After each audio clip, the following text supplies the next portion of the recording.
салом арз мекунам ба бинандаи азизи радиои Зудӣ ва ба ҳамаи онҳое ки бозам дар як шурӯи оғози субҳи нав моро дар пахши мустақим тамошо доранд.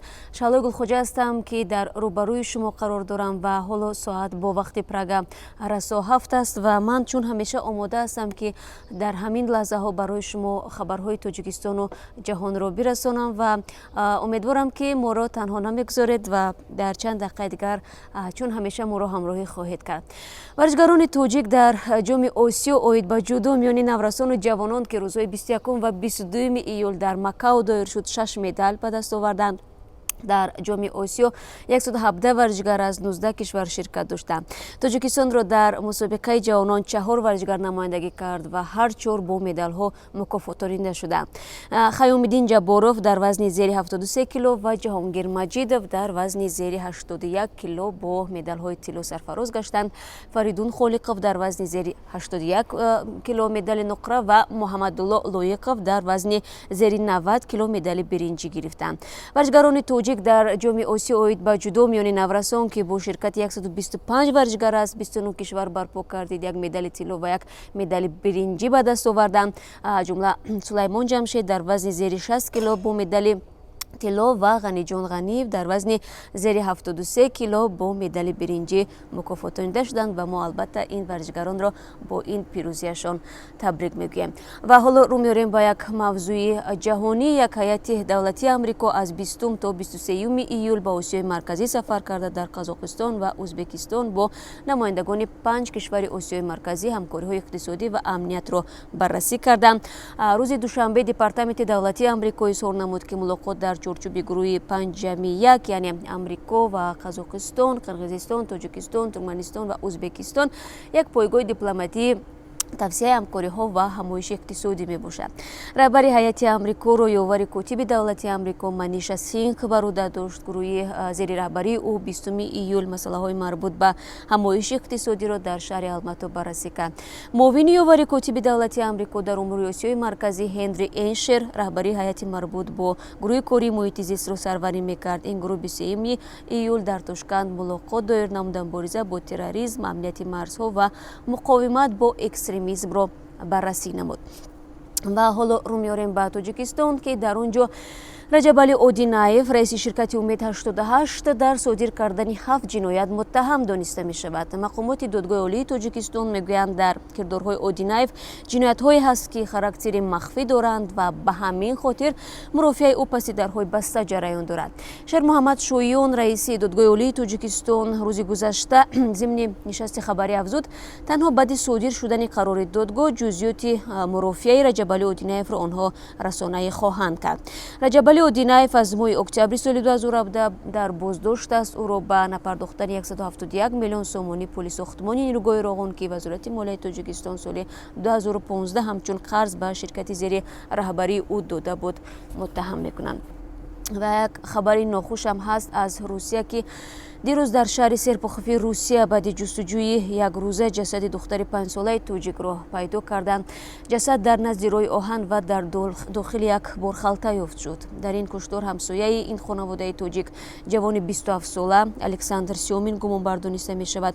Саги бугир аз манзили ин нафар баъзи либосҳои ҳувайдо духтари кушташудаи тоҷик ва лухтаки ӯро пайдо кард. Қотил нахуст духтарро дар манзилаш бо зарби корд кушта, баъдан ӯро дар борхалта ва дар канори роҳи оҳан партофтааст. Дар нисбати ин ҳодиса парвандаи ҷиноятӣ оғоз шудааст. Гуфта мешавад хонаводаи муҳоҷири тоҷик дар маҳалли вуқӯъи ҳодиса 2 сол боз зиндагӣ доштанд. хуб навори суҳбати падари ҳувайдо низ дар шабакаҳои иҷтимоӣ нашр шудааст ки бо гирья мегӯяд духтари 5-солаи ӯ ҳеҷ гуноҳ надошт ва ӯ намедонад ки чаро қотил бо ӯ чунин кардааст. Ва рӯ меорем ба Бишкек ки дар он ҷо Кумитаи давлатии амнияти миллии Қирғизистон рӯзи 23 июл бар зидди шаҳрдори пешини Бишкек Албек Иброҳимов бар пояи банди коррупсия айби нав эълон кард. Ин айб дар доираи санҷиши парвандаи ғайриқонунӣ ҷудо кардани қитъаҳои замин ба шахсони воқееву ҳуқуқӣ эълон шудааст. Иброҳимов гӯё бо суистифода аз мақоми худ ҳамроҳи мансабдорони дигари шаҳрдории Бишкек дар робита ба заминҳои воқеъ дар ҷануби пойтахт Қирғизистон нақшаи ҷиноиро роҳандозӣ кард. Онҳо заминҳоро нахуст پوست به نام بعضی اشخاص جدا کرده بعداً توسط این افراد به شخصان دیگر فروختند. کمیته امنیت قرقیزستان البек иброҳимовро 19 июл боздошт кард. ба маълумоти кумита шаҳрдорӣ пешин чанд бор барои бозпурсӣ даъват шуд, аммо ҳеҷ яке аз ҳолҳои мақомот посух нагирифта буданд аз сӯи ӯ ва баръакс ӯ ҳамчунин таҳдид кардааст ки дар сурати боздошташ муқобилати мусаллаҳона анҷом медиҳад. гуфта мешавад ки иброҳимов аз 10 июл дар рухсатӣ буд. 13 июл вакилони шаҳрии бишкек ба вай изҳори нобоварӣ карданд ва сарвазири қирғизистон фармони барканории ӯро имзо намудааст. و در کلاه باشد پرونده جنایی خادم پلیس این شهر که صحنه رشوت طلب کردن او از یک سیاح رومینی مورد انتقاد شدید در شبکه‌های اجتماعی شد قطع گردیده است. کامل محمدی زاده یک مسئول این نهاد روز 20 ایول در جریان نشست خبری نیم ساله بخش منطقوی آژانسی ضد کروپسیا گفت که در پی نشر این ویدیو در شبکه یوتیوب در 2 ماه پیش اداره آنها اولین شده نسبت این کار پرونده باز کرد. محمدی زاده افزود که در پی این نوار آنها نسبت سعید شریپов ناظر دسته خدمات роҳҳои бдиаи минтақаи кӯлоб барои сӯи истифода аз ваколатҳои мансабӣ парванда боз намуда буданд. ба иттилои ӯ ин ҳодиса 28 июли соли 2017 дар шоҳрои душанбе кӯлоб рух дод. ҳангоми иҷрои вазифаҳои хизматиаш саидчо шарипов аз як сайёҳи хориҷӣ мотосиклсавор 500 сомонӣ талаб намудааст ва сайёҳи хориҷӣ ба ӯ 200 сомонӣ додааст.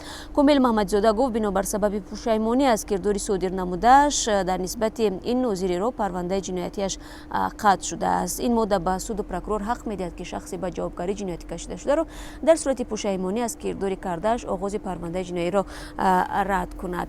хуб маълум нест ки худи сайёҳи хориҷӣ кишварванди руминия аст ба тасмими мақомоти тоҷик чӣ назар дорад, вале ин навори видеое ки дар ютуб пахш шуда буд хеле сару садои зиёдеро ба амал оварда буд ва ҳатто баъд аз ин раиси ҷумҳури тоҷикистон ҳам дар як нишаст гуфта буд ки аз ин ба баъд ҳар кормандони интизомие ки аз сайёҳон пул мегиранд, ришва мегиранд, онҳо ҳамчун хоини миллат эълон карда шаванд, чунки онҳо барои омадани сайёҳон ба Тоҷикистон халал мерасонанд.